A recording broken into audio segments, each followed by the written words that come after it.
Ambição, conquista, luxúria, homicídio e o poder de uma tecnologia sem igual. Essas são as pedras fundamentais do Império Romano. Eles eram movidos por um tipo de ego cultural coletivo. As construções colossais de Roma, estádios, palácios, estradas, aquedutos, se espalharam por 3 continentes e revelaram o poder e a promessa da civilização mais avançada do mundo. Essas estruturas tornaram-se símbolos daquela ideia de Roma. Mas embora os romanos tenham dominado a paisagem com enormes feitos de engenharia, eles foram impotentes para evitar a própria autodestruição. Distribuído por Logon, Construindo um Império, Roma. –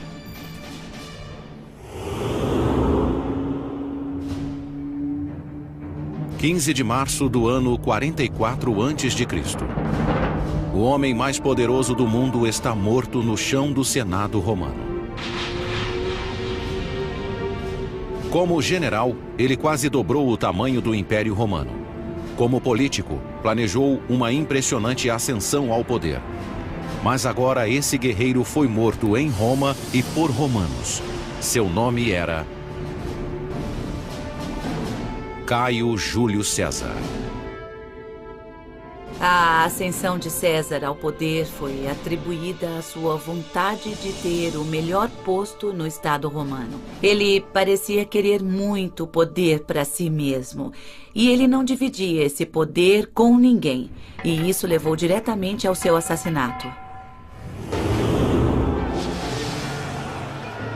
Décadas antes, quando era um jovem general, César descobriu que a estrada para a glória em Roma começava em campos de batalha distantes de lá. Sua sede de conquistas militares levaria à construção de um dos mais intimidantes feitos da engenharia romana. 55 a.C. Júlio César lidera 8 legiões romanas, um total de 40.000 homens, seguindo pela Gália, uma província romana que hoje engloba França, Bélgica e Suíça. Ele queria ir à Germânia, à Alemanha, e atravessar o Reno, porque nenhum comandante romano havia feito isso. Ele queria ser um grande conquistador, como Alexandre o Grande, e ir além do que se conhecia. O rio Reno fica no limite do mundo conhecido. Durante séculos, foi um divisor que protegia as tribos germânicas da expansão romana. Nenhum exército podia atravessá-lo com o poderio necessário para uma conquista. Mas César era diferente de qualquer guerreiro anterior. Ele poderia ter ido de barco. Mas por que Júlio César iria de barco a remo? Ele vai colocar 8 legiões em um barco a remo e vai sair remando? Não, eles vão marchando. Eles vão a cavalo. Cruzar o Reno era algo completamente novo para a engenharia. O rio tinha 304 metros de largura, possivelmente mais, de 7 a 9 metros de profundidade com correntes desconhecidas. César e seus engenheiros tiveram que planejar uma ponte que fosse não só extremamente forte, mas também estável. E larga o suficiente para 8 legiões passarem. A ponte precisaria ter o comprimento de 4 campos de futebol e sustentar o peso de 40.000 soldados. Apesar da largura, da profundidade e das correntezas do Reno, Júlio César estava determinado a conseguir.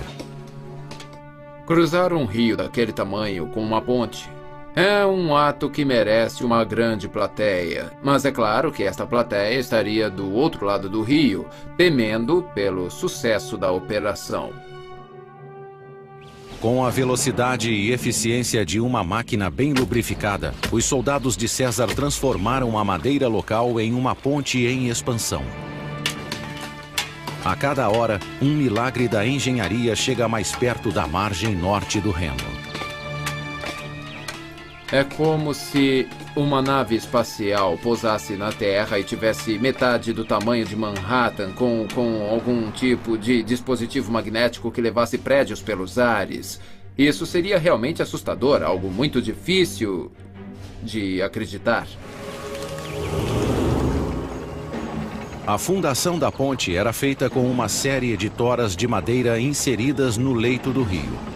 Cada tora tinha 45 centímetros de diâmetro. No centro da ponte, elas chegavam a ter 9 metros de comprimento para ir da superfície ao fundo. Ao colocar as toras na diagonal, os engenheiros de César deram maior estabilidade à ponte. Quando eles inseriam as toras no ângulo e as conectavam, faziam o mesmo que os carpinteiros ao construir cavaletes. Quando as pernas estão inclinadas, isso impede que a estrutura se enfraqueça, tornando a área mais estável. A inclinação dá maior resistência contra a força do rio, contra sua maré e assim por diante. Mas é muito mais difícil fincá-las no leito fluvial do que verticalmente. Então eles tiveram que tomar muito cuidado com as estruturas de madeira no momento de fincá-las no leito. Na parte mais alta do rio, as toras se inclinavam na direção da corrente. 12 metros rio abaixo, seus pares se inclinavam contra a corrente. Cada conjunto de toras era unido por uma longa viga de 60 centímetros de espessura. Em seguida, troncos eram dispostos ao longo das vigas, sobre as quais assentavam feixes de madeira fortemente amarrados. O projeto da ponte em si era inovador, mas o que tornou o feito ainda mais impressionante foi a velocidade da construção. Apenas 10 dias após ordenar a construção, César marchou sobre a ponte em direção ao seu destino. Se tentássemos fazer o mesmo hoje, não conseguiríamos fazer algo assim em tão poucos dias com aquele tipo de tecnologia. Teríamos sucesso se contássemos com milhares de soldados leais e devotos a César e ao objetivo de atravessar o Reno para aterrorizar os germanos. César estimava que o inimigo tivesse 430 mil soldados, mais de 10 vezes o tamanho de seu exército. Mas quando os germânicos viram as legiões romanas cruzando o Reno, rapidamente recuaram para um terreno mais elevado. Nos 18 dias seguintes, César explorou livremente o território ao norte do Reno, sem encontrar qualquer resistência. Em seguida, ele voltou pela ponte e a desmontou, deixando uma mensagem inequívoca. A simbologia é a seguinte: Roma pode ir a qualquer lugar. Nada pode detê-la. Se quisesse ir mais longe, Júlio César poderia ir a qualquer lugar. A ponte foi o primeiro sinal da ambição obsessiva de César. 10 anos depois, essa ambição daria a ele um poder sem precedentes, mas também seria o motivo de sua queda. Quando ele foi declarado o primeiro ditador perpétuo de Roma aos 55 anos, em 44 a.C., boatos de um assassinato começaram a circular nos corredores do Senado romano. Alguns de seus atos nos sugerem que ele realmente queria ser adorado como um deus. Sua ambição foi tão além dos limites do que os romanos, e especialmente os senadores, achavam aceitável, que acabou sendo assassinado. Em vida, Júlio César alterou para sempre o cenário político romano. Na morte, ele incorporou o potencial e o risco do poder absoluto. Quando César foi assassinado, não havia garantia de nada, a não ser de que Roma se perderia totalmente. O reinado de César foi um momento decisivo na história política romana. Sua conquista da Gália expandiu enormemente o alcance da influência romana. A consolidação de seu poder marcou o fim da República Romana, governada por senadores e cônsules democraticamente eleitos, e o início de um império em que tiranos podiam governar com autoridade absoluta. Alguns usariam o poder para construir obras maravilhosas de engenharia. A vaidade, excessos e ignorância de outros levariam o império à beira da destruição. Apesar de tudo, Roma se tornaria a civilização mais poderosa e avançada que o mundo já havia visto.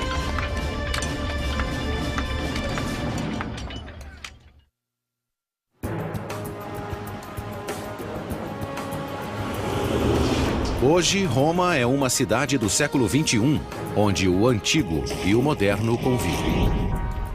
Qualquer um que tenha visitado a cidade de Roma fica maravilhado com essa grande mistura de períodos de tempo, do pré-histórico até a idade moderna. E uma coisa incrível sobre Roma é que você vive nos mitos da história de uma das maiores civilizações que já fizeram parte da história da humanidade. Segundo a lenda, Roma foi fundada em 753 a.C. por Rômulo e Remo, dois irmãos que foram abandonados quando bebês e criados por uma loba. Os dois irmãos construíram a própria cidade às margens do rio Tibre, mas uma discordância quanto a quem iria governar terminou em morte. Remo foi morto por Rômulo, que deu o nome à cidade. Não seria a última vez que um crime daria origem a um novo governante romano. A Guerra Civil foi um dos acontecimentos que definiu o crescimento do Estado romano. A história, a lenda de Rômulo e Remo, ecoa desde então por toda a história de Roma. Inicialmente, Roma era um dos inúmeros pequenos reinados que lutavam pelo poder na Itália Central. Mas, ao contrário de muitos de seus vizinhos que desconfiavam de forasteiros, Roma abrigava todos os párias ambiciosos. Rômulo disse: já que não temos uma grande população, eu vou construir um asilo, eu vou criar um tipo de zona livre para todos, escravos foragidos, bandidos, piratas, enfim. Venha e faça parte deste grande conceito que é Roma. Este é um tipo de atitude única. Desde o começo, os romanos eram muito abertos. Essa abertura encorajou uma livre troca de ideias. Entre elas, teorias de engenharia importadas de outras culturas. Ao utilizar a tecnologia de vizinhos, como os etruscos, Roma expandiu e se tornou um poder regional. Os romanos possuíam uma incrível habilidade de pegar uma tecnologia já ultrapassada, adaptá-la às suas necessidades, melhorá-la e aperfeiçoá-la. Eles usaram as técnicas dos etruscos de construção de estradas, também de sistemas de distribuição de água através de canais, de construção de grandes e extraordinárias muralhas e de produzir algo tendo essas técnicas como base. O primeiro grande feito da engenharia romana foi a Cloaca Máxima. Um grande sistema de esgotos que funciona até hoje, 2.500 anos após a construção. A Cloaca Máxima leva os dejetos da cidade até o rio Tibre. Os dutos subterrâneos do esgoto também eram usados para drenar a área pantanosa entre os vilarejos de Roma. Nesse local foi construído o Fórum, o antigo distrito central de Roma. A construção da Cloaca Máxima permitiu a passagem de Roma de um simples grupo de tribos vivendo em colinas ao redor de um pântano para uma cultura centralizada e unificada. O novo Fórum Romano, que resultou da drenagem da Cloaca Máxima, permitiu a consolidação dos romanos em um único local. Enquanto a cultura de Roma se consolidava, a influência da cidade sobre seus vizinhos começou a crescer. No século IV a.C., Roma controlava boa parte da Itália Central. Seus engenheiros foram chamados para criar uma infraestrutura de transportes para conectar o império em expansão. Na antiguidade, existiam basicamente dois tipos de transporte. Existia o transporte feito por terra, a cavalo, a pé, em carroças e o transporte fluvial. As estradas, como as conhecemos hoje, praticamente não existiam. antes do Império Romano. Tudo isso mudou em 312 a.C., quando foi construída a Via Ápia. A primeira autoestrada nacional romana se estendia por 212 quilômetros, da capital até a província de Campânia. Para traçar a rota mais curta e direta para a costa, engenheiros romanos usaram um instrumento especial de topografia. Os romanos utilizavam uma ferramenta chamada groma, uma haste vertical com uma cruz no topo. Usava-se essa cruz para alinhar dois pontos. A grande diferença entre as estradas romanas e as modernas é que os romanos não conseguiam fazer curvas. Então eram linhas retas, e viravam um ângulo reto e depois iam reto em outra direção. O grande desafio, é claro, em se construir uma estrada reta para qualquer direção é deparar-se com colinas e vales e ter que atravessá-las. Então, se fosse necessário, eles cortavam pelas montanhas para levar a estrada adiante.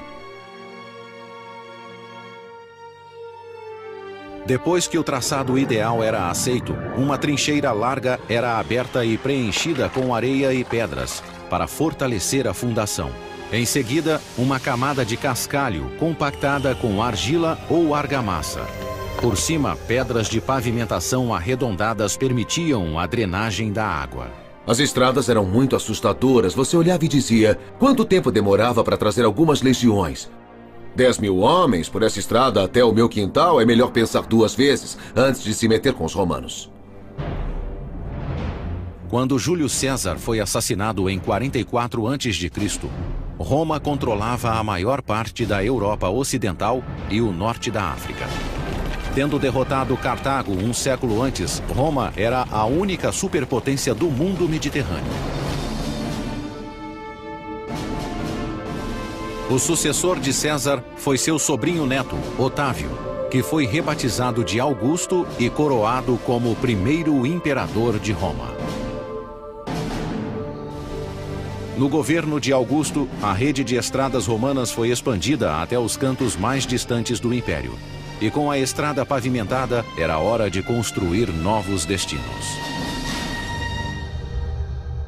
Sob o domínio de Augusto, surgiram dezenas de cidades do estilo romano, com fórum, teatro, anfiteatro, basílica e outros estabelecimentos que marcavam as cidades romanas.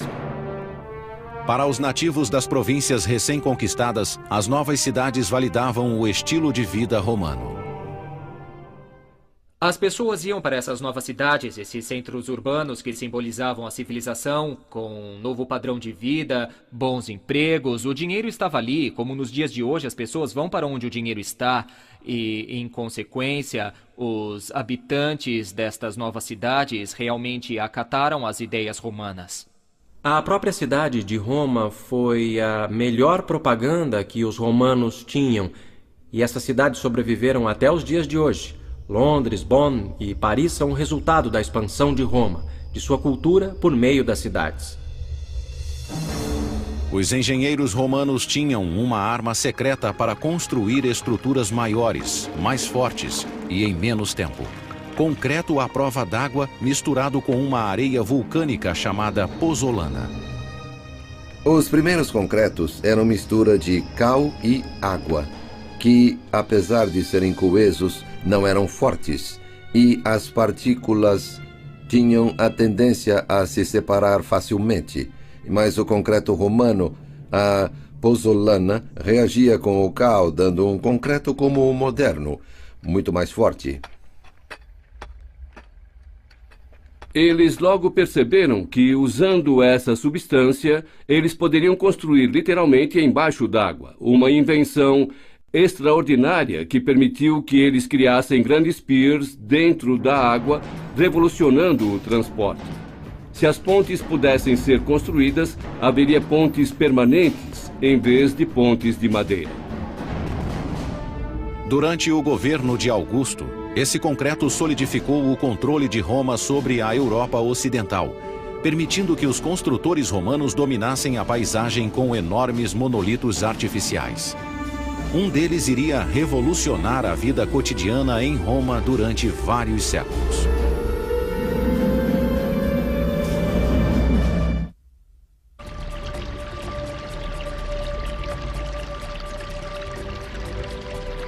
No primeiro século da era cristã, Roma era a única superpotência europeia. Enquanto expandiam o império, os romanos também olhavam para dentro e usavam seus conhecimentos técnicos para melhorar a qualidade de vida na capital. De todos os feitos da engenharia romana, nenhum alterou tanto a vida diária como a água corrente. O sistema de distribuição de água de Roma foi um grande salto em relação ao que aconteceu antes. Na capital, 11 linhas de aquedutos levavam água para os cidadãos, transportando ao todo 800 milhões de litros por dia, a partir de fontes nas montanhas a quilômetros de distância. O que os aquedutos fizeram foi revolucionar o cotidiano do cidadão romano. Não só dos jardins e vilas dos mais ricos ou palácios do imperador, mas do cidadão comum. Havia muita água disponível na cidade de Roma, e isso sustentava uma grande população. Os aquedutos promoveram o crescimento de uma nova cultura urbana.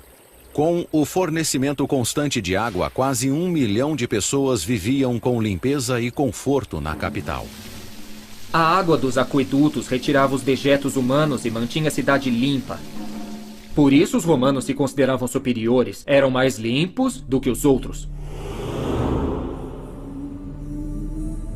Nenhum império sozinho pode levar o crédito pelo sucesso dos aquedutos. Eles foram construídos ao longo de vários séculos. Mas foi o imperador Cláudio, um homem desfigurado que sofria de gagueira, que teve o maior impacto no abastecimento de água de Roma. Antes de subir ao poder, Cláudio era motivo de riso. Considerado inválido, ele era até escondido do povo. Cláudio tinha problemas de gagueira, ele mancava um pouco, ele escutava pouco. Então as pessoas não sabiam o que fazer com ele. Apesar das deficiências, Cláudio foi inteligente o bastante para tomar o poder quando teve a oportunidade. No ano de 41, a maior parte da família real foi assassinada para vingar o reinado sangrento do sobrinho de Cláudio, Calígula. Cláudio foi poupado quando o encontraram escondido atrás de uma cortina. Com a vida em risco, ele conseguiu subornar os guardas pretorianos para que o proclamassem imperador. Esse ato iria mudar o rumo da história romana. Quando ele se tornou imperador, governou de forma, pelo menos para os nossos padrões, bem. Certamente não era um homem burro. Durante o reinado de Cláudio, o império progrediu de várias formas. Na fronteira, suas legiões conquistaram a Bretanha, algo que nem Júlio César tinha conseguido fazer. Em Roma, ele construiu 2 grandes aquedutos, o Aqua Cláudia e o Anio Novus, que aumentaram muito o fluxo de água na cidade. Aquedutos não são tão complicados na teoria. A água busca o ponto mais baixo e então é levada com uma queda de um ponto a outro. Então é algo simples, todo mundo devia saber. Mas na prática, criar um aqueduto é outra coisa. Os aquedutos foram planejados para chegar à cidade em ângulo gradualmente descendente ou gradiente. Esse gradiente era de apenas alguns centímetros a cada 30 metros. A queda do aqueduto tinha que ser calculada de longas distâncias, 30, 50 ou mesmo 60 quilômetros da fonte nas montanhas até as cidades. Tinha que ser consistente, não podia sair disso independente do terreno. Para manter o declive perfeito através das montanhas, os engenheiros cavavam túneis com um ângulo perfeito. Quando cruzavam vales, as tubulações eram elevadas em muros de pedras. Se os muros precisassem ter mais de 2 metros de altura, os romanos poupavam materiais de construção e ainda aumentavam a resistência usando um antigo conceito de engenharia, o arco. O arco revolucionou a arquitetura no mundo antigo ao permitir vãos maiores do que realmente era possível. Basicamente mudaram o conceito espacial da arquitetura romana. Os arcos eram feitos em torno de uma forma de madeira que mantinham as pedras firmes até a colocação de uma pedra central, que distribuía o peso por igual para cada lado do arco, permitindo que outras pedras fossem colocadas acima dela. Os arcos são melhores que paredes retas nas construções, de várias maneiras, tanto em eficiência como em resistência. Os arcos requerem menos material para serem construídos e são muito fortes para suportar tetos, arquidutos e qualquer coisa que colocar em cima. Uma coluna de arcos de 10 quilômetros levava o Aqua Claudia através de vales a caminho de Roma. Os aquedutos eram cobertos, mas claro, se tirasse a cobertura, poderia ver a água como um rio seguindo em direção à cidade. Ao chegar na cidade, cada aqueduto desembocava em 3 tanques de contenção. Um para as fontes públicas de água potável, o segundo para os banhos públicos e o terceiro reservado para o imperador e outros romanos ricos que podiam pagar pela própria água corrente. Um conceito avançado para a época. Basicamente toda a casa, no século I ou II, depois de Cristo, tinha água corrente. Isso é impressionante, pois em toda a Idade Média isso não aconteceu. Com a construção do Aqua Claudia e do Annio Novus, o imperador Cláudio revitalizou o sistema romano de distribuição de água. Seu governo foi um sucesso, mas as escolhas que fez na vida particular acabaram provocando sua queda. A tradição diz que Cláudio era lascivo, que ele amava suas mulheres e também suas esposas demais, e ele as servia. Ele chocou o império quando se casou com a própria sobrinha, Agripina, irmã de Calígula. Agripina vinha de uma linhagem de mulheres ambiciosas, populares e poderosas. Ela era como a Cleópatra de sua época. Ela era determinada, muito orgulhosa e era ambiciosa, terrivelmente ambiciosa. Depois de viver cercada por imperadores a vida toda, Agripina queria sentir o gosto do poder. Ela utilizou todo o seu encanto físico e político para obtê-lo. E depois que Cláudio estava sob seu controle, Agripina usou o filho como forma de perpetuá-lo. A principal intenção de Agripina ao seduzir Cláudio e se tornar imperatriz era garantir que seu filho ascendesse ao trono. No ano de 50, Agripina convenceu Cláudio a nomear seu filho de um casamento anterior como herdeiro,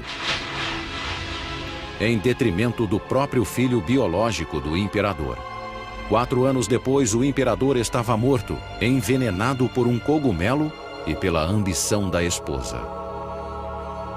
Da noite para o dia, Agripina passou de esposa de um imperador a mãe de outro. O novo imperador era Nero, um futuro tirano de 16 anos de idade que destruiria a cidade.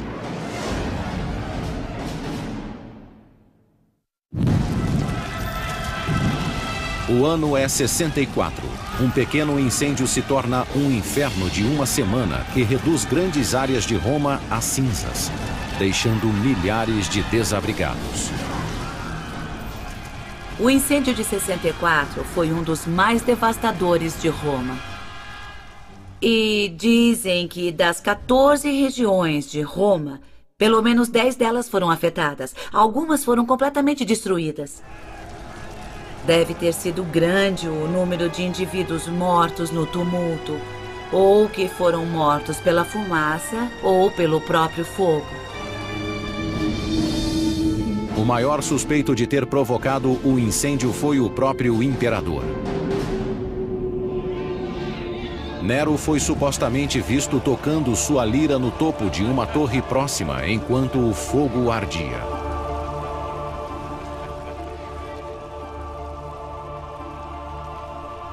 Dizem que ele olhou para o incêndio como se fosse um espetáculo e foi à torre de Micenas e recitou a queda de Troia. Dizem que Nero tocava música enquanto Roma queimava. Seus atos após o incêndio também foram incriminadores. Nero confiscou 1/3 da cidade incendiada como propriedade particular e construiu o mais extravagante e egocêntrico monumento do Império, um complexo de palácios ocupando 80 hectares do centro de Roma.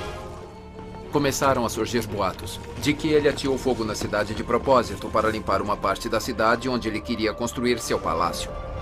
Nero culpou os cristãos, membros de um novo culto religioso, e centenas deles foram enforcados e queimados nas ruas de Roma. Esse foi o mais recente de inúmeros atos abomináveis do legado doentio de Nero. Ele deu a cabeça da ex-mulher de presente à nova esposa a pedido dela. E depois ele a matou a chutes quando estava grávida em um acesso de raiva. A maioria dos atos pelos quais Nero é famoso ocorreu depois do pior de todos: o assassinato da própria mãe. Agripina, que tinha levado Nero ao poder matando seu marido Cláudio, era a mãe mais dominadora da antiguidade. Ela esperava dividir o poder com o filho. Ela não aceitou servir Cláudio nem o seu filho. E isso, claro, deu a ela seu ultimato. A sede de Agripina por poder enfureceu Nero. Em 59 d.C., 5 anos depois de tornar-se imperador, o jovem de 21 anos mandou que seus guardas matassem a própria mãe. Quando os guardas chegaram, Agripina simbolicamente pediu a eles que a esfaqueassem no útero. Ela disse: acerte aqui primeiro. Nero saiu daqui. Muito dramático.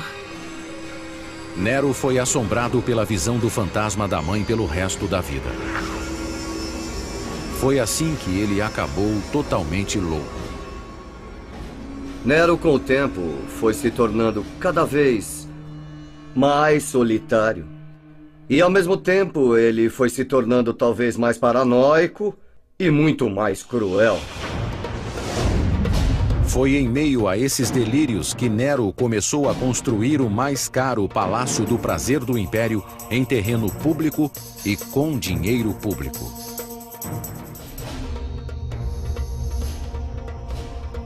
Imagine se todo o Central Park se transformasse num palácio particular de Bill Gates.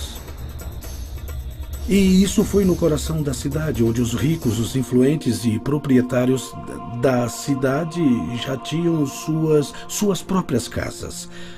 E eu diria que foi chocante. Nero tirou dinheiro das províncias para conseguir dinheiro. E em Roma, ele exigiu dinheiro dos ricos. Eles entregavam o dinheiro a ele e depois eram mortos. Deve ter sido uma época assustadora para se viver.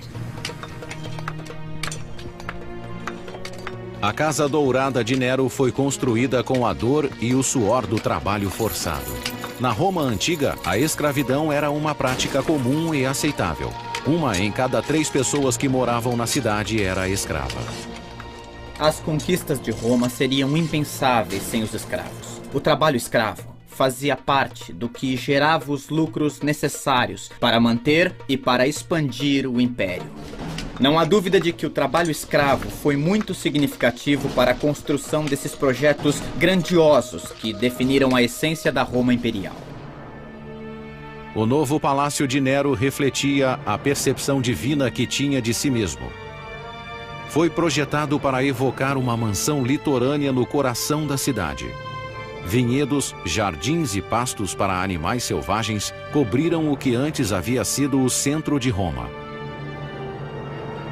O coração do complexo seria um lago artificial e um pavilhão com passeios cobertos de 2 quilômetros de comprimento.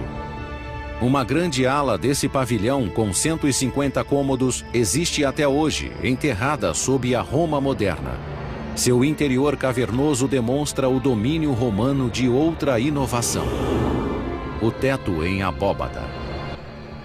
A abóbada nada mais é do que um arco estendido ao longo do eixo. Ao construir o molde uma vez e construir um arco, move-se o molde, faz-se outro, move-se, faz-se outro e cria-se uma abóbada. Um jeito eficiente de construir para os romanos. Quando a Casa Dourada foi terminada 4 anos depois, o imperador Nero exclamou: "Finalmente posso começar a viver em uma casa digna de um ser humano."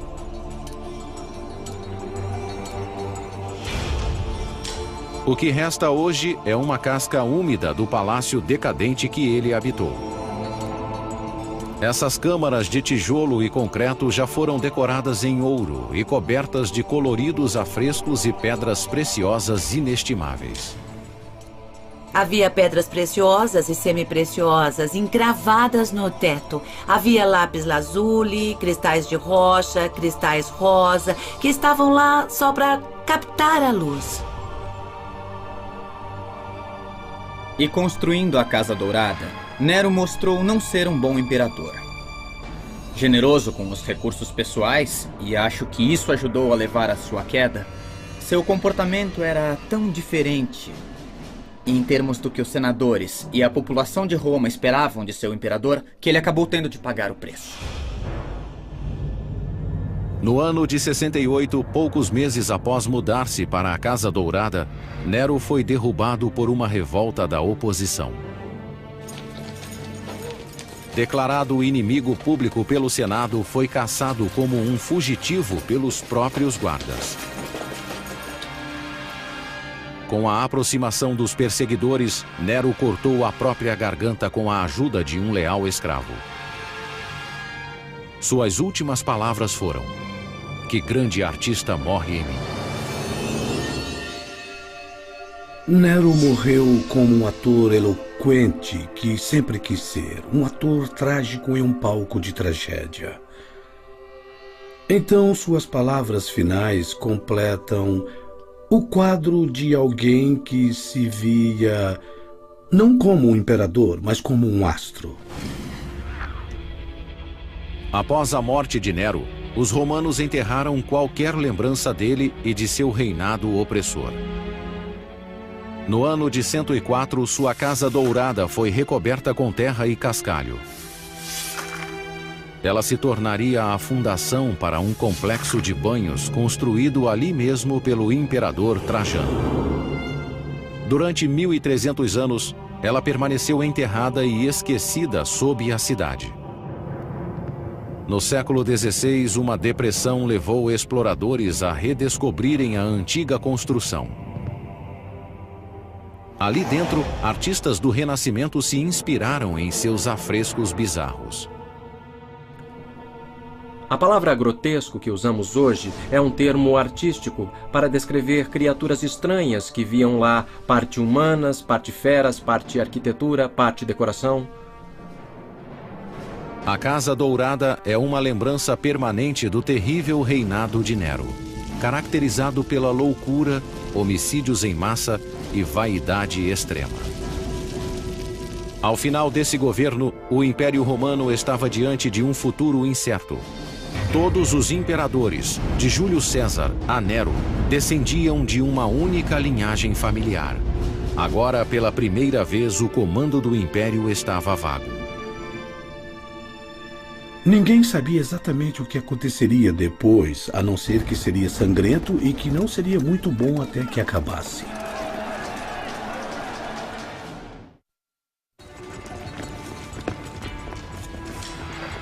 Ano 69 da Era Cristã. Nero está morto após tirar a própria vida. Pela primeira vez desde o assassinato de Júlio César, Roma não tem um herdeiro para o trono.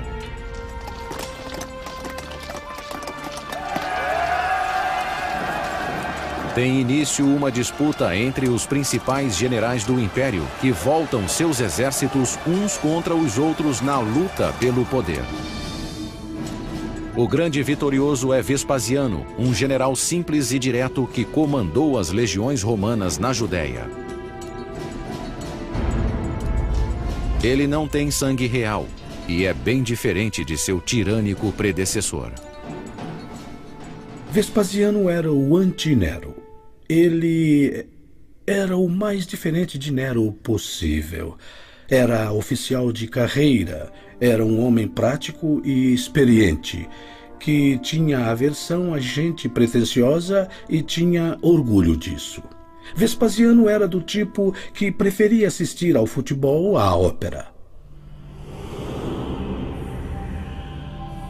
Diferente de Nero, que explorou o conhecimento de seus engenheiros para projetos pessoais, Vespasiano pôs as melhores mentes de Roma a serviço do povo. Ele começou drenando o enorme lago construído por Nero nos jardins de seu palácio. Em seu lugar seria construída a mais famosa obra da engenharia romana, um lugar para onde seria canalizado todo o caos que consumira a cidade. Ele seria chamado de Anfiteatro Flávio, mais conhecido como Coliseu. A declaração que Vespasiano fez foi: estou pegando um espaço usado por um mau imperador e transformando-o em um espaço público, que será usado para a diversão do povo romano. Foi uma propaganda muito ousada.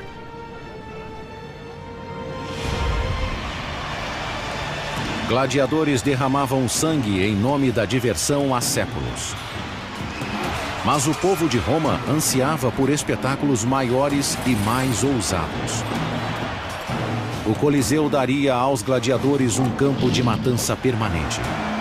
E os jogos atingiriam um grau de carnificina jamais visto na história do Império. Essa era a grande atração, era o Superdome. O entretenimento vinha até você.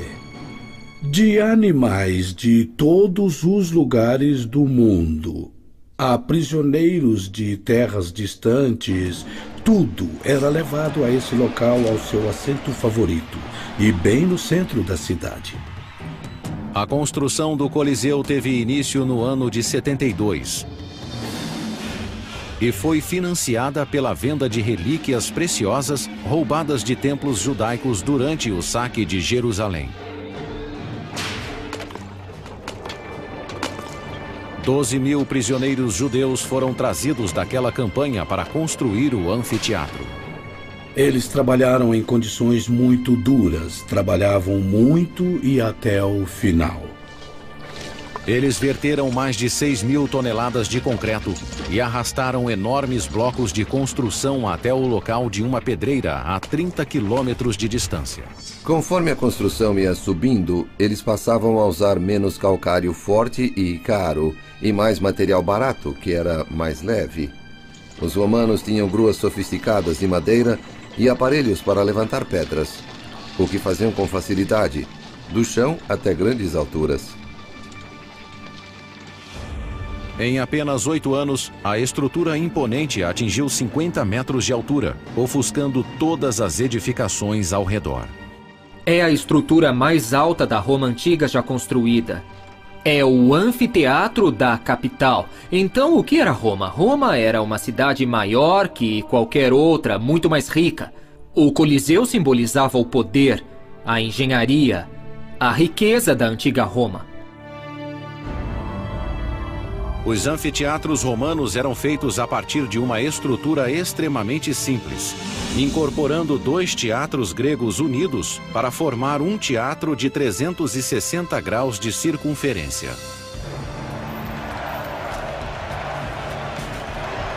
O Coliseu estabeleceu um novo padrão em design de anfiteatros romanos. Uma rede complexa de corredores e escadas permitia a entrada e a saída de 70 mil pessoas em tempo recorde. Assim como nos estádios atuais, quem entrava no Coliseu tinha um ingresso correspondente ao número de um portão de entrada. O projeto do complexo visava a controlar a multidão e dar conforto a todos. Havia 110 fontes de água potável e 2 banheiros grandes para atender à lotação completa. O Coliseu tinha até um teto retrátil. Nos dias quentes, uma lona era desenrolada sobre a parte superior para proteger os espectadores do sol. Ela era operada por marinheiros romanos posicionados em torno da arcada superior do estádio. Eles a moviam de acordo com o sol e com o vento. Assim, o Coliseu tinha circulação de ar, sombra, e eles ficavam nas arcadas, movimentando as hastes pelos buracos que vemos pelo lado de fora, e que sustentavam a lona que cobria o local. Em 80 d.C., o Coliseu estava pronto. Mas Vespasiano não viveu para ver a inauguração de seu maior monumento. Ele morreu de causas naturais 1 ano antes. Quem conduziu a cerimônia de inauguração foi seu filho e sucessor, Tito. Durante 100 dias consecutivos, os romanos lotaram o Coliseu para ver todo o tipo de carnificina imaginável. 5.000 animais foram mortos em um único dia. Milhares de gladiadores e prisioneiros perderam a vida lá. Fora da arena, matanças nessa escala ocorriam apenas em guerras, mas dentro dela, era apenas diversão. Durava o dia inteiro. Pela manhã, eles viam homens matarem ou serem mortos por animais. Ao meio-dia, viam a execução de prisioneiros.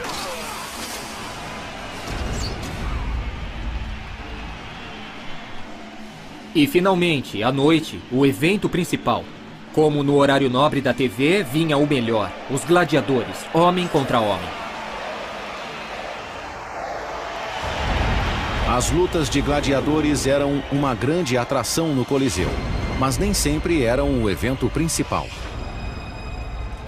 Vários escritores antigos descrevem batalhas navais ao vivo, recriadas em plena arena, com navios de guerra, sobre a água. Teria sido totalmente possível desviar a água de um aqueduto diretamente para o Coliseu para inundá-lo com uma profundidade rasa. Temos evidência em estudos recentes sobre o Coliseu da existência de muitos canais de água que inundavam a subestrutura do Coliseu. Então, sim, era possível e acontecia. Cristiano Ranieri é o primeiro arqueólogo moderno a explorar o labirinto dos canais de água abaixo do Coliseu. Ele acredita ter encontrado provas da existência de um sistema de encanamento usado para inundar a arena para as batalhas navais. Nós encontramos sob a arena túneis bem antigos, mais velhos que o Coliseu, da época de Nero. Portanto, da mesma época do Domus Aurea. Os canais de água construídos abaixo do lago artificial de Nero foram deixados intactos quando o Coliseu foi construído em cima. Eles poderiam ter sido adaptados para inundar e drenar a arena. Nestas imagens inéditas, Cristiano lidera uma equipe de mergulho nesses antigos canais e na água poluída com detritos de 2 milênios. Abaixo do Coliseu, ele descobre um tanque de contenção diretamente ligado a um aqueduto próximo. Cristiano acredita que a água era desviada daquele aqueduto para a arena.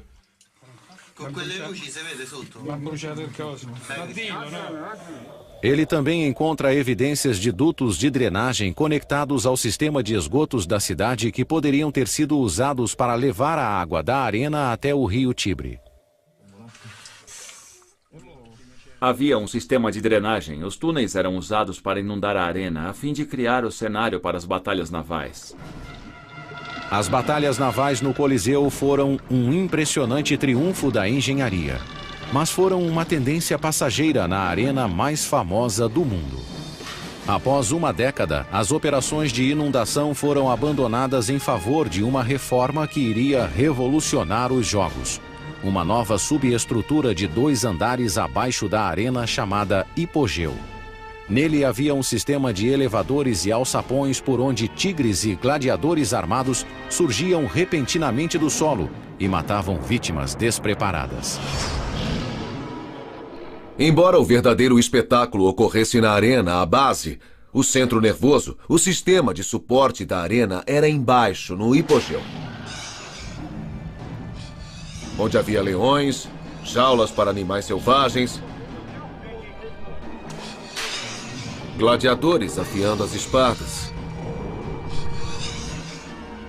e presos condenados em celas se preparando para a morte. Quando os jogos começavam, abria-se um alçapão no chão e um elevador trazia um leão ou pantera para a arena. Quando o alçapão se abria, tudo se inundava de luz e ouviam-se os gritos dos espectadores. Então, o alçapão se fechava novamente, deixando-os pensar no próprio fim. Entre gritos, lamentos e cheiro de sangue de animais e homens.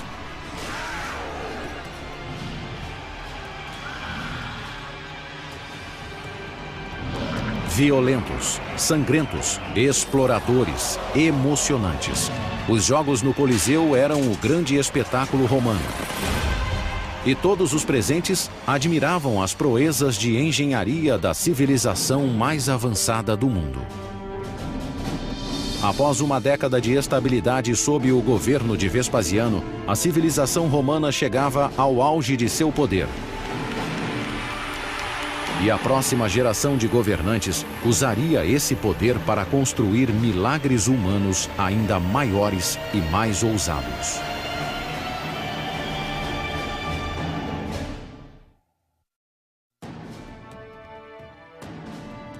No final do primeiro século da era cristã, o Império Romano se estendia da Inglaterra ao Egito, de Portugal à Pérsia. 50 milhões de pessoas de todas as raças e idiomas eram leais a um imperador. Esse imperador sempre fora italiano, até o ano de 98, quando um estrangeiro assumiu o controle do império. Ele se chamava Trajano, um guerreiro ambicioso da província da Espanha, cujos triunfos nos campos de batalha chamaram a atenção do enfermo imperador Nerva. Como não tinha descendentes, Nerva adotou Trajano como filho e herdeiro. Havia uma ideia ampla do que significava ser romano e quem podia realmente ajudar a participar do Estado. E Trajano é um bom exemplo disso.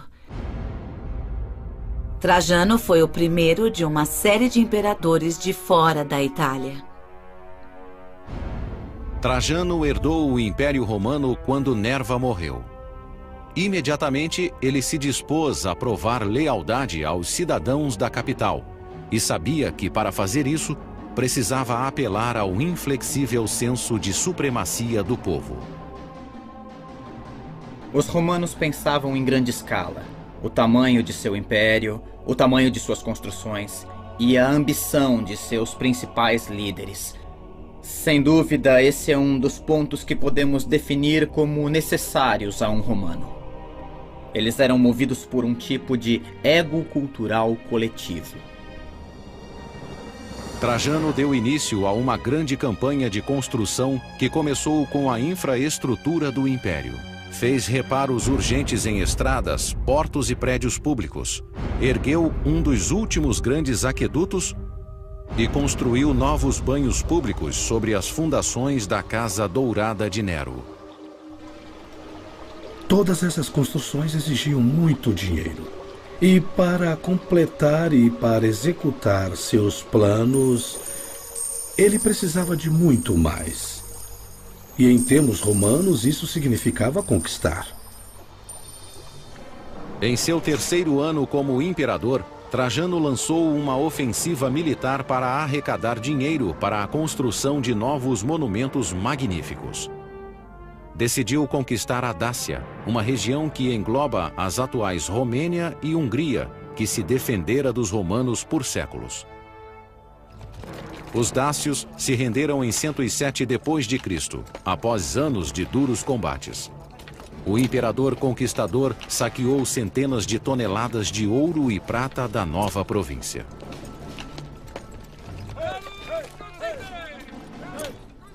Trajano foi o imperador que mais estendeu as fronteiras do império. Ele conquistou grandes áreas e, com isso, conseguiu mais dinheiro, mais bens, mais pilhagens que qualquer outro imperador, o que significava que tinha muito mais dinheiro à sua disposição.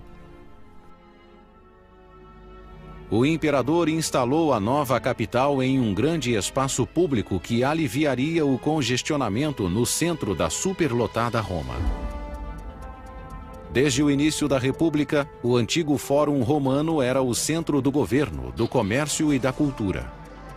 Os templos de deuses como Saturno e Vesta ficavam ao lado de tribunais e bibliotecas. Mas à medida que Roma se tornava a capital do mundo, ela se desenvolvia além das fronteiras originais. O Fórum foi uma parte importante da vida romana, mas o sucesso da cidade e a pressão da população eram tão grandes que precisavam continuar construindo de tempos em tempos. Cada imperador que assumia construía uma nova parte do Fórum para seu pessoal. Na época de Trajano, Roma era uma metrópole com 1 milhão de pessoas que crescia cada vez mais. Então ele encomendou o próprio Fórum, maior do que os de todos os anteriores juntos. Trajano não tinha tanto dinheiro, mas tinha engenheiros habilidosos, pessoas que faziam o concreto. Portanto, eles tinham uma vantagem. Eles podiam concluir e criar melhor e mais rapidamente do que nas épocas anteriores. O homem que projetou o Fórum de Trajano também era um estrangeiro, Apolodoro de Damasco. Era um arquiteto grego que havia projetado pontes militares para Trajano durante as batalhas contra a Dácia. Nessa guerra, ele provou ser um gênio da arquitetura. Agora ele enfrentava um outro desafio: a falta de terrenos para abrigar a grande visão de Trajano. E claro, como nas construções modernas, a localização é importante. Então, se um imperador quisesse algo em um determinado local, tinham que nivelar o solo de alguma maneira. Para obter um terreno plano desse porte no centro de Roma, Apolodoro ordenou aos construtores que cortassem um enorme bloco da colina Quirinal adjacente ao antigo Fórum. Era uma época... Há milhares de anos antes da dinamite, os romanos tinham de remover grande quantidade de terra e limpar a paisagem só com a força humana, a força de dezenas de milhares de escravos trabalhando o dia inteiro com pás e picaretas. Imagine um exército de formigas carregando um pão. Elas não vão fazer tudo de uma vez, vão quebrar e carregar em pedaços pequenos. Um exército de escravos romanos escavou metodicamente a parede rochosa, desfazendo 38 metros de elevação e criando um terreno de mais de 55 mil metros quadrados no coração de Roma. Lá, uma cidade de mármore foi erguida à medida que o imperador espanhol e o arquiteto grego refaziam a capital. O resultado final foi revelado em 112 da era cristã. O Fórum de Trajano era um conjunto de mármore magnífico, com bibliotecas gregas e latinas, estátuas colossais, uma enorme praça central e uma basílica de 2 andares, onde as leis eram feitas e os processos julgados. Ir ao Fórum de Trajano era realmente uma grande experiência para qualquer romano. Eles entravam na basílica, a maior já construída na época. A basílica era revestida de mármore e cheia de luz. Depois, quando se chegava à praça, via-se a monumental estátua equestre de Trajano. Então ela devia ser uma visão e tanto. A peça central do fórum era uma coluna de mármore de 38 metros que se erguia acima da nova construção. Essa coluna ainda existe hoje. Ao redor de sua fachada, uma escultura em alto relevo conta a história da invasão da Dácia por Trajano. Trajano aparece várias e várias vezes, sempre envolvido em todos os aspectos da campanha, do planejamento inicial até a conquista final. E desse modo, a coluna serve como um tipo de propaganda. A altura exata da coluna possui um significado mais sutil. A altura da coluna de Trajano em si, 30 metros, mais a base e a estátua no topo, marcaram a altura da colina Quirinal, que foi removida para que o fórum fosse erguido no local. Portanto, é um marco não só das batalhas de Trajano, mas também das batalhas de Apolodoro, para limpar a terra e criar um espaço urbano monumental. O Fórum de Trajano ficou em pé por 700 anos. A maior parte foi reduzida a pó por um terremoto no século IX. Mas há uma seção que sobreviveu e que não deixa dúvida sobre sua escala imponente. Um vasto complexo conhecido como Mercado de Trajano.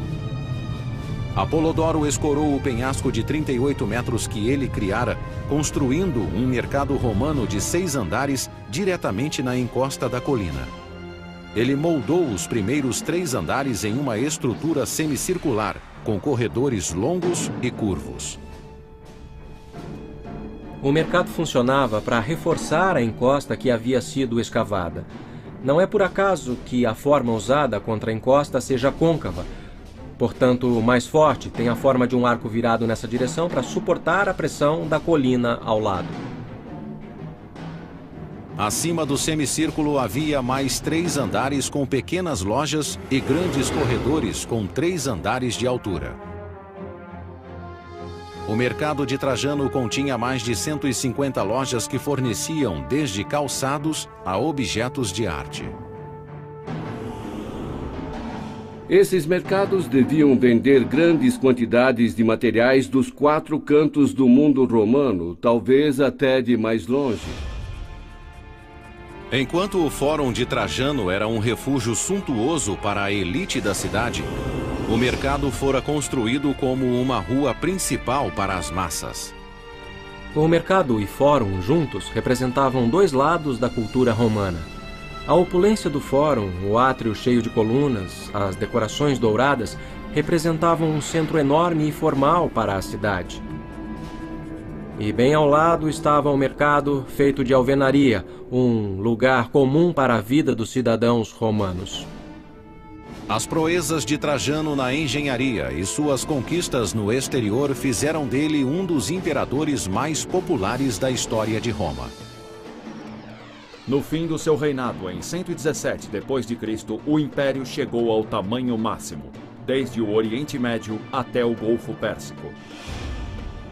Mas defender um território tão grande seria um problema para o sucessor de Trajano. Para estabilizar as fronteiras do Império, o próximo imperador construiria uma barricada sólida para isolar o mundo romano dos bárbaros.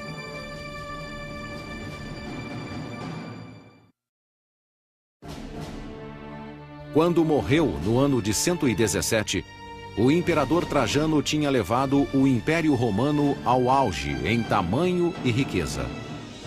Mas as desvantagens de tal dominação logo se tornariam evidentes.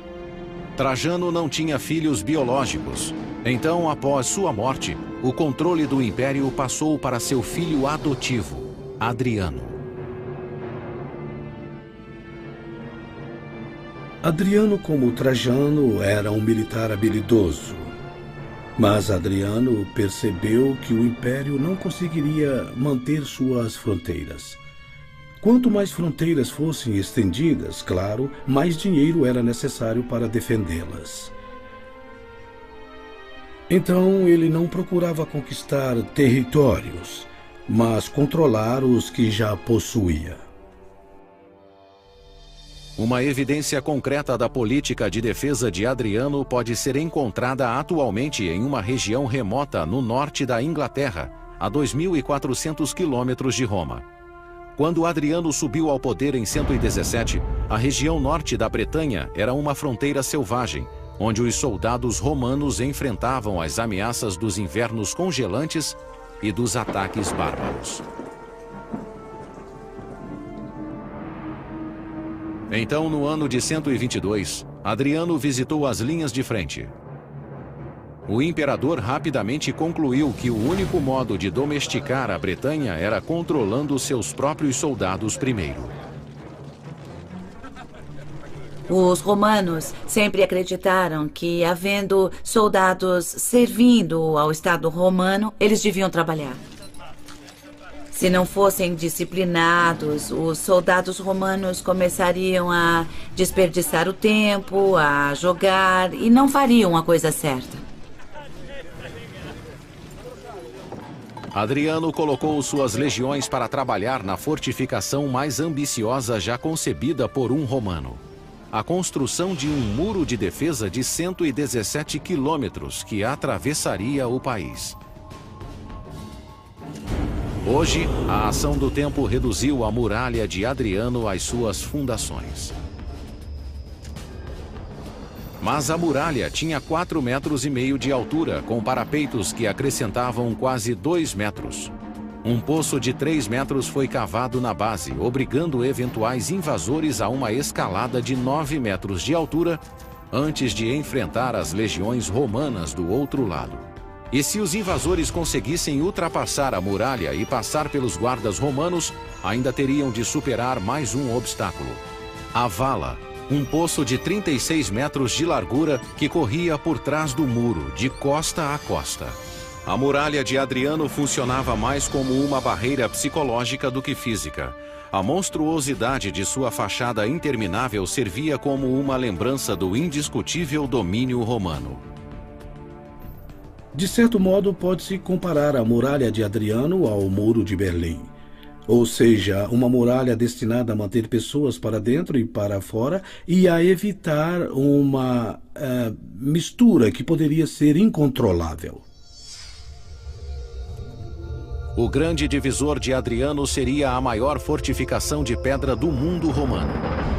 E foi a mais desafiadora e eficaz em função do terreno irregular do norte da Bretanha. Os engenheiros posicionaram a muralha da maneira mais estratégica possível. Fica ao longo de um penhasco, em direção ao norte. A geologia natural da paisagem os ajudava a construir uma estrutura mais defensiva. O problema principal, do ponto de vista da engenharia, era a dificuldade de levar os materiais para o local de construção da muralha. Foram necessárias 3 legiões, totalizando entre 15 e 25 mil homens para assumir a tarefa de mover os blocos de pedra para o local de construção. Mas o muro era só um dos componentes do grande projeto de Adriano. A cada 1,5 quilômetro, as legiões construíram um posto de guarda ou forte que abrigava até 60 soldados. Entre os fortes, havia 2 torres menores, onde sentinelas vigiavam constantemente a fronteira.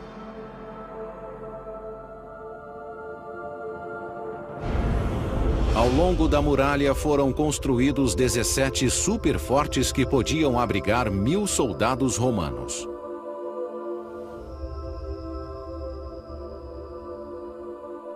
Isso, na verdade, criou uma zona militar que permitiu aos romanos manter uma força militar ao longo da muralha para sair, patrulhar o fronte, fazer a manutenção e ainda manter uma presença militar que era efetiva e imponente.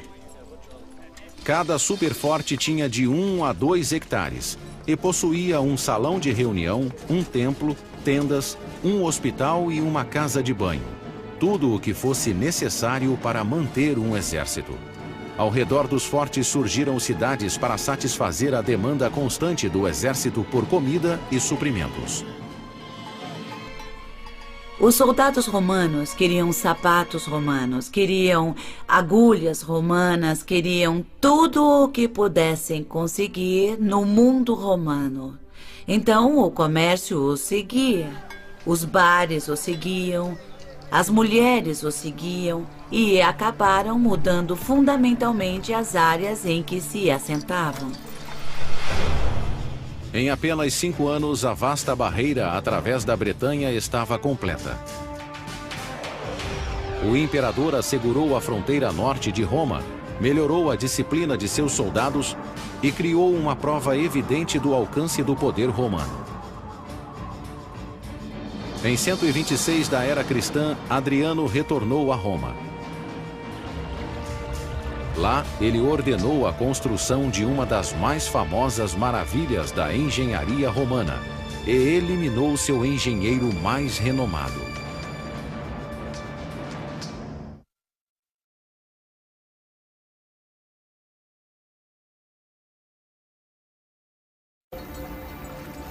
Em 126, Adriano retornou a Roma depois de uma inspeção militar de 5 anos nas fronteiras romanas. Enquanto ele estava afastado, os construtores trabalharam incansavelmente para realizar sua visão arquitetônica na capital. Adriano certamente queria deixar sua marca em Roma. Ele queria restaurar as construções de Augusto e mostrar que podia fazer melhor. 150 anos antes, o imperador Augusto tinha transformado Roma de uma cidade de alvenaria para uma cidade de mármore. Adriano queria que seu legado na engenharia fosse igualmente memorável. A joia da coroa de seu legado teria uma ligação direta com o reinado de seu lendário predecessor. Logo após se tornar imperador, ele decidiu reconstruir o templo incendiado que datava da época de Augusto. Sobre a antiga ruína, ele ordenou a construção de sua estrutura mais famosa, o Panteão, um templo majestoso para os deuses romanos. O Panteão é sem dúvida a construção mais incrível feita pelos romanos. Por quê? A Rotunda. A Rotunda, um espaço interior coroado por uma cúpula magnífica, era o coração do projeto do Panteão. No centro, a cúpula de concreto tinha 45 metros de altura e a mesma largura, sem apoio de colunas ou suportes. Um diâmetro livre de 45 metros é enorme. A coragem em construir algo tão amplo, de fazer algo tão grande, é uma de suas grandes conquistas. A cúpula do Panteão seria o maior vão aberto de concreto no mundo por 18 séculos. Antes de os engenheiros começarem a construir o teto de concreto da cúpula, tiveram de descobrir como desviar seu peso do centro. Do contrário, quando removessem a armação de madeira que segurava o teto, 3.000 toneladas de concreto desmoronariam com o próprio peso. Hoje, quando construímos com concreto, temos o concreto armado, que suporta parte da tensão no concreto. Os romanos não faziam isso. Portanto, a cúpula do Panteão tinha a carga distribuída uniformemente em toda a base. Os engenheiros do Panteão criaram várias soluções radicais para assegurar que o teto e a reputação do imperador não desmoronassem. Primeiro, eles construíram uma base sólida de paredes com 6 metros de espessura para agir como fundação para o teto. Eles usaram paredes laterais verticais para ajudar a suportar o grande peso da cúpula para o lado de fora. Eles usaram as paredes para sustentar a cúpula. À medida que o teto avançava para o topo, os engenheiros misturavam materiais mais leves com o cimento e aplicaram uma camada cada vez mais fina da mistura. O concreto romano, como o de hoje, usava agregados, normalmente pedras, para poder formar a massa. Na cúpula do Panteão, os romanos usaram uma técnica comum na época de inserir nichos feitos com jarras dentro do concreto para deslocar o concreto e aliviar o peso.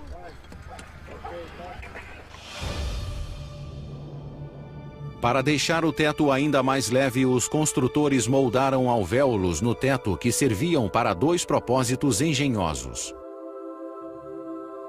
Esses alvéolos tinham, claro, um propósito estético. Eles permitem que a superfície da cúpula seja decorada, mas ao mesmo tempo eles reduzem a quantidade de concreto necessária para a própria cúpula.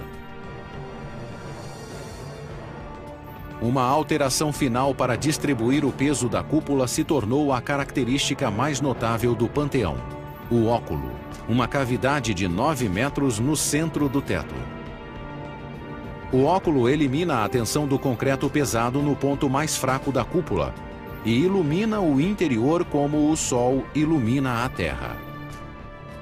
Imagine uma pessoa da época que nunca tinha visto esse tipo de espaço interior, pois nada parecido havia sido construído antes. Sentindo o aspecto religioso do seu interior, uma construção dedicada a todos os deuses. Os engenheiros do Panteão queriam a perfeição e quase alcançaram. Mas uma falha misteriosa no projeto ainda intriga os observadores atuais. O pórtico frontal do Panteão, a entrada que leva ao interior, está 3 metros mais baixo. Ele não se liga à rotunda como deveria. Por que colunas de 15 metros não foram usadas no lugar das de 12 metros? Só podemos especular. Será que afundaram no Mediterrâneo? Será que os romanos não conseguiram adquirir pedras suficientes para construir as colunas a tempo de Adriano inaugurar a construção? Não dá para ter certeza. Durante séculos, o Panteão figurou como um enigma da engenharia. Mas a forma como foi construído é só uma parte da incógnita. O maior mistério é saber quem o projetou. Não há registros que revelem a identidade do arquiteto. As hipóteses atuais se concentram no próprio imperador Adriano. Ele foi uma pessoa muito versátil. Ele pintava, escrevia poesias e adorava arquitetura. Muitas outras construções de Adriano possuíam cúpulas. Para mim, Adriano teve uma participação nesse projeto. Outro candidato possível é Apolodoro de Damasco, o gênio por trás do fórum construído pelo antecessor de Adriano, Trajano. Apolodoro era cético quanto às habilidades arquitetônicas de Adriano e corajoso o bastante para declarar isso publicamente. Apolodoro certa vez ridicularizou Adriano. Continue projetando suas cúpulas de abóboras. Depois de certo ponto, Adriano fica tão furioso com Apolodoro por ele criticar os seus designs que o faz cometer suicídio.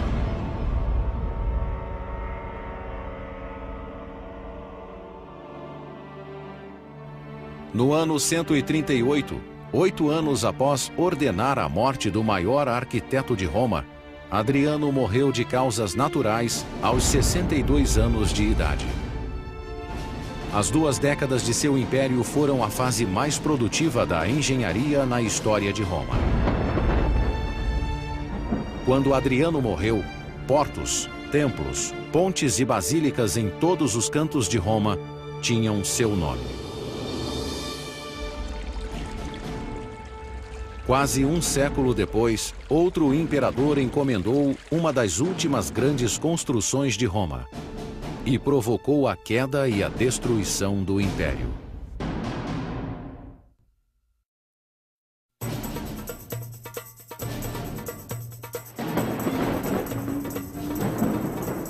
Nas décadas que se seguiram à morte de Adriano, o Império Romano se manteve dominante na Europa, África do Norte e Oriente Médio. Seus imperadores detinham autoridade absoluta.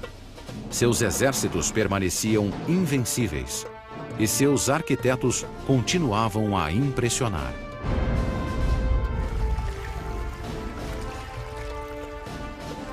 Sua maior realização, um complexo imenso de termas romanas, foi encomendado em 212 da era cristã pelo corrupto imperador Caracalla. Ele ascendeu ao poder à moda antiga, através do assassinato. O pai de Caracalla, o imperador Sétimo Severo, desejava que seus 2 filhos comandassem o Império Romano juntos. Mas Caracalla e seu irmão Geta se odiavam. Depois da morte do pai, foi uma questão de tempo até que um eliminasse o outro. Caracalla agiu primeiro. Caracalla o matou na frente de sua mãe. O que para mim é uma coisa terrível. O nome de Geta não só foi apagado da memória, não só nas inscrições, mas sua imagem foi destruída. Eles apagaram o nome, mas deixaram a rasura. Sabemos que o Estado tomou todas as providências para que fosse apagado. E devemos lembrar dessa lição. Durante o reinado de Caracalla, o sangue correu novamente pelas câmaras imperiais. O império voltara às mãos de um tirano que governava pelo medo. O governo de Caracalla foi caracterizado como de um homem, imperador, que se punha acima de todos os outros homens, dentro da esfera dos deuses. Caracalla queria deixar um legado que garantisse fama eterna, como o Coliseu de Vespasiano, o Fórum de Trajano e o Panteão de Adriano. Ele tinha que se provar merecedor do poder imperial. Tinha que mostrar que era ainda melhor que seu pai. O novo imperador tentou compensar seus pecados construindo um complexo de casas de banho. As termas eram parte integrante da vida cotidiana em Roma havia séculos. Eram prédios com piscinas de água quente e fria. Mas as termas eram mais do que um lugar para se banhar. Eram clubes de campo abertos a todas as classes. Quando saíam do trabalho, eles iam para as termas por algumas horas para relaxar, ouvir os políticos, serem esfregados, fazer as unhas, cortar o cabelo. Havia locais para se exercitarem, podiam lutar e, claro, podiam tomar banho e ir para saunas e suar bastante. E estavam cercados por estruturas magníficas, feitas de mármore e decoradas com estátuas. E serviam as pessoas comuns. Não era só para os ricos. Era para todos os romanos. As termas sempre foram projetos populares entre os imperadores romanos.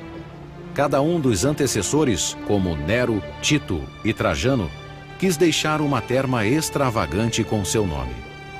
Caracalla estava determinado a superá-los, construindo o maior complexo de termas já feito. A imponente fachada que ainda existe é uma prova de seu sucesso. Como podem ver, pelas ruínas ao nosso redor havia uma série de salas enormes em que tinham piscinas do tamanho de piscinas olímpicas que serviam para banhos de temperaturas diferentes, salas para banhos particulares e áreas em que as pessoas podiam se reunir. O prédio central era maior do que a Basílica de São Pedro e decorado de cima a baixo com ouro e mármore. O piso era coberto com mosaicos intricados, dos quais ainda restam fragmentos. Ao redor do prédio principal havia espaços abertos para eventos de atletismo, prédios separados contendo bibliotecas, lojas, restaurantes e até bordéis em seu perímetro. O complexo acomodava confortavelmente quase 2.000 pessoas de uma só vez. Essa pequena cidade recebia mais pessoas todos os dias. As enormes salas são prova da engenharia e habilidade das pessoas que as construíram. Superaram quaisquer termas construídas anteriormente. Os empregados de Caracalla trabalharam ao máximo para terminar as termas rapidamente. Para construir uma casa de banho tão magnífica em 5 anos, devia haver de 5 a 10 mil pessoas trabalhando, diariamente, por 5 anos seguidos. O prédio visto na superfície era só parte da história. Por baixo do complexo, uma tubulação desviada de um aqueduto próximo trazia 18 milhões de litros de água fresca para as termas todos os dias. Para aquecer as piscinas, a água passava por fornalhas onde era aquecida por fogueiras. Cerca de 50 fornalhas foram construídas diretamente sob o piso. O piso dividia literalmente romanos ricos e bem-sucedidos dos escravos e trabalhadores do submundo que viviam em difíceis condições, como em fornalhas, alimentando o fogo e engasgando com fumaça, vapor e assim por diante. Aqui em cima, estas belas câmaras decoradas com mármores, mosaicos e tetos esculpidos deviam lembrar o paraíso. As termas de Caracalla foram inauguradas em 216. Foi uma das últimas grandes façanhas da engenharia romana, combinando a arte que os romanos aperfeiçoaram durante anos. Em um complexo de banhos como o de Caracalla, reuniram-se as conquistas feitas pela engenharia romana. A produção de tijolos, a alvenaria, a importação de mármore. Havia a velha tradição de Roma de construir sistemas de água e aquedutos, mas também os sistemas de drenagem e esgoto. Havia também muita experiência no uso de concreto, o que permitiu que criassem grandes espaços para serem cobertos com grandes cúpulas e abóbodas. As termas de Caracalla foram um grande sucesso, mas o mesmo não pode ser dito de seu reinado. Enquanto seu projeto favorito exauria a economia romana, Caracalla dilapidava os cofres públicos nas invasões da Pérsia e da Armênia, regiões orientais que não eram controladas por um imperador romano desde Trajano, um século antes. Como Trajano, Caracalla esperava concretizar seu legado através das conquistas. No entanto, ele selou o próprio destino. Em 217, após 6 anos de um reinado de crueldade e intimidação, Caracalla foi esfaqueado pelos próprios guardas durante uma campanha militar no Oriente. No mesmo ano, um incêndio devastador destruiu o Coliseu e a alma da capital. O anfiteatro foi reconstruído 20 anos depois, mas o Império nunca se recuperou. Os dias de glória de Augusto, Vespasiano e Trajano pertenciam a um passado distante e jamais retornariam. Nos 3 séculos seguintes, o império que crescera com tanto brilho seria lentamente extinto. Os prováveis motivos do declínio não caberiam em um livro. Alguns dizem que a metalurgia os envenenou, outros dizem que foi a decadência e uniões consanguíneas da elite, e outros ainda dizem que foi falta de um exército treinado e falta de defesa. Acho que o Império Romano era grande demais para ser governado de forma eficaz, para ser administrado e para criar um sentido real de comunidade. Nos séculos V e VI, tribos germânicas saquearam Roma repetidamente, exigindo terras e dinheiro. Em 537, uma tribo invasora desferiu o golpe mortal, destruindo as mais importantes artérias da cidade, seus aquedutos. Sem a água corrente com a qual os cidadãos estavam habituados, a grande cidade sucumbiu. Sem água, as pessoas não conseguiam viver na cidade grande. Os jardins e as fazendas não podiam ser irrigados. A população de 1,2 milhões caiu para 12 mil, um decréscimo considerável de 99%. 1500 anos após a queda de Roma, o legado de sua engenharia ainda intriga os construtores modernos. Muitas das coisas que os romanos faziam naquela época só foram possíveis de se reproduzir quando desenvolvemos novas tecnologias. Não conseguiríamos construir uma cúpula como a do Panteão sem usar o computador, com certeza. Não conseguiríamos remover uma encosta sem equipamento mecanizado. Com suas ferramentas, jamais conseguiríamos construir algo parecido. Talvez a lição mais importante que os romanos nos deixaram e que Júlio César, Nero e Caracalla nunca compreenderam é que a mesma ambição cega que impulsiona o progresso pode também levar ao declínio. Essas pessoas viviam de sua ambição e apetite de forma que nós as admiramos e as detestamos ao mesmo tempo. Os romanos da antiguidade eram muitas vezes violentos, vingativos, gananciosos e egocêntricos. Mas as estruturas majestosas que deixaram são prova não só do poder de uma civilização, mas do potencial ilimitado da humanidade.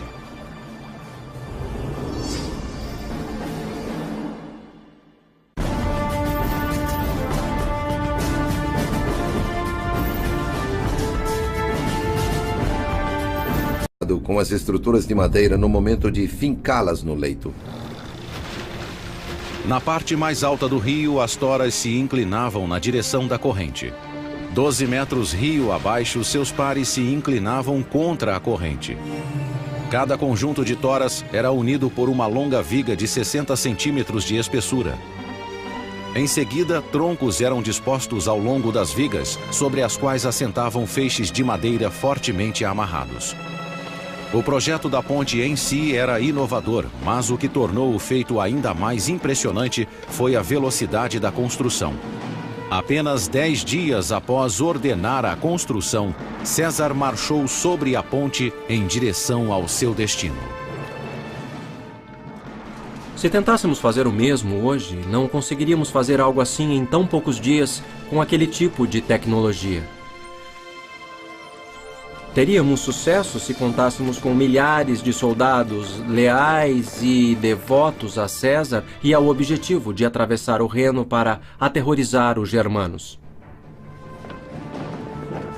César estimava que o inimigo tivesse 430 mil soldados, mais de 10 vezes o tamanho de seu exército.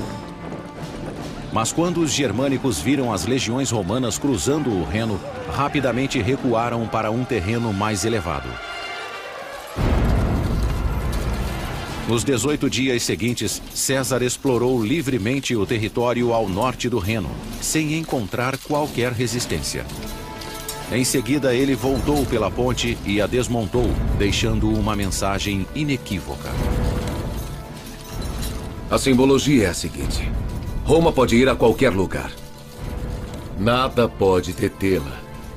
Se quisesse ir mais longe, Júlio César poderia ir a qualquer lugar.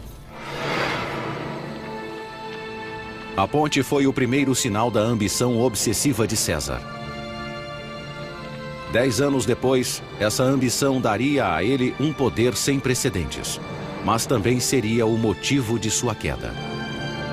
Quando ele foi declarado o primeiro ditador perpétuo de Roma aos 55 anos, em 44 a.C., boatos de um assassinato começaram a circular nos corredores do Senado romano.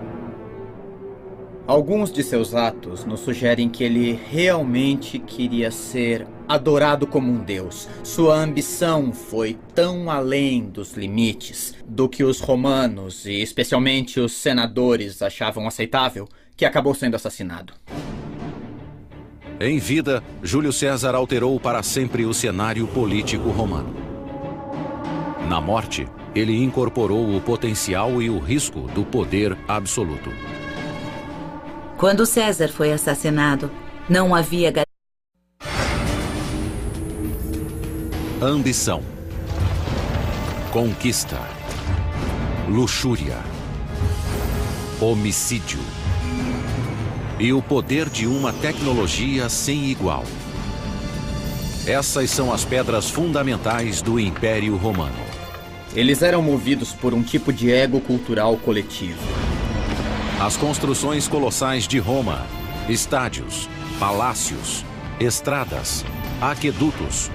Se espalharam por 3 continentes e revelaram o poder e a promessa da civilização mais avançada do mundo. Essas estruturas tornaram-se símbolos daquela ideia de Roma. Mas embora os romanos tenham dominado a paisagem com enormes feitos de engenharia, eles foram impotentes para evitar a própria autodestruição. Distribuído por Logon, construindo um império, Roma. –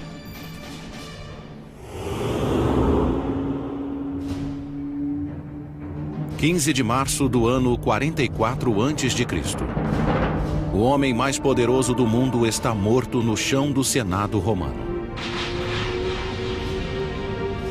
Como general, ele quase dobrou o tamanho do Império Romano. Como político, planejou uma impressionante ascensão ao poder. Mas agora esse guerreiro foi morto em Roma e por romanos. Seu nome era Caio Júlio César.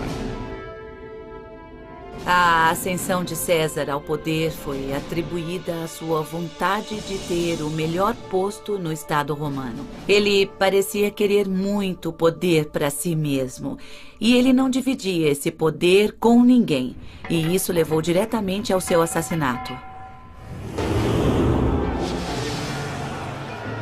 Décadas antes, quando era um jovem general, César descobriu que a estrada para a glória em Roma começava em campos de batalha distantes de lá.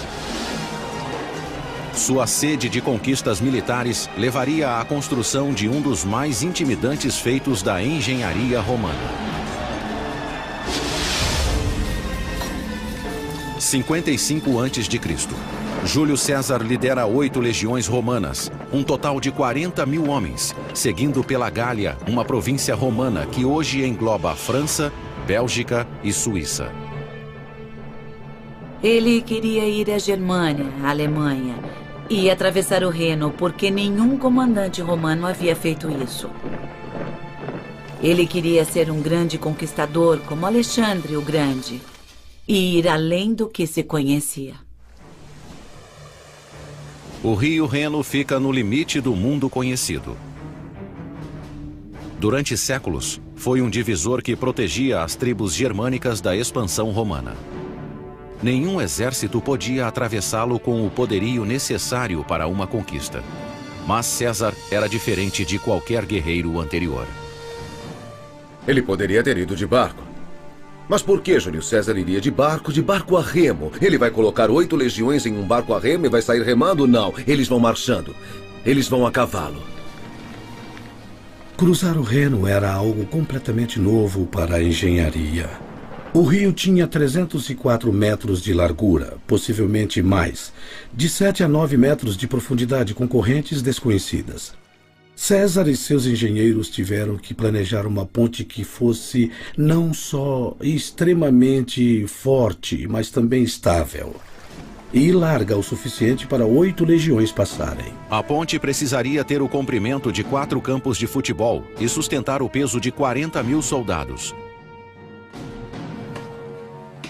Apesar da largura, da profundidade e das correntezas do Reno, Júlio César estava determinado a conseguir. Cruzar um rio daquele tamanho com uma ponte é um ato que merece uma grande plateia. Mas é claro que esta plateia estaria do outro lado do rio, temendo pelo sucesso da operação.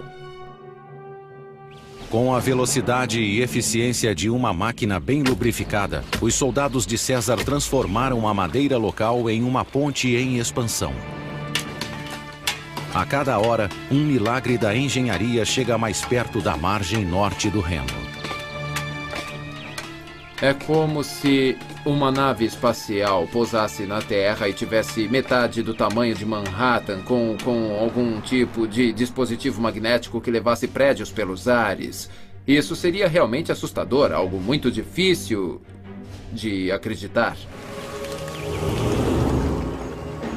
A fundação da ponte era feita com uma série de toras de madeira inseridas no leito do rio. Cada tora tinha 45 centímetros de diâmetro. No centro da ponte, elas chegavam a ter 9 metros de comprimento para ir da superfície ao fundo. Ao colocar as toras na diagonal, os engenheiros de César deram maior estabilidade à ponte. Quando eles inseriam as toras no ângulo e as conectavam, faziam o mesmo que os carpinteiros ao construir cavaletes. Quando as pernas estão inclinadas, isso impede que a estrutura se enfraqueça, tornando a área mais estável. A inclinação dá maior resistência contra a força do rio, contra sua maré e assim por diante. Mas é muito mais difícil fincá-las no leito fluvial do que verticalmente. Então eles tiveram que tomar muito cuidado. Garantia de nada, a não ser de que Roma se perderia totalmente. O reinado de César foi um momento decisivo na história política romana. Sua conquista da Gália expandiu enormemente o alcance da influência romana. A consolidação de seu poder marcou o fim da República Romana, governada por senadores e cônsules democraticamente eleitos, e o início de um império em que tiranos podiam governar com autoridade absoluta. Alguns usariam o poder para construir obras maravilhosas de engenharia. A vaidade, excessos e ignorância de outros levariam o império à beira da destruição. Apesar de tudo, Roma se tornaria a civilização mais poderosa e avançada que o mundo já havia visto.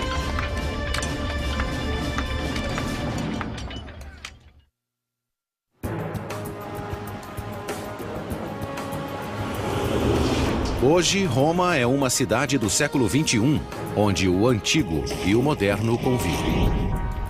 Qualquer um que tenha visitado a cidade de Roma fica maravilhado com essa grande mistura de períodos de tempo, do pré-histórico até a idade moderna. E uma coisa incrível sobre Roma é que você vive nos mitos da história de uma das maiores civilizações que já fizeram parte da história da humanidade.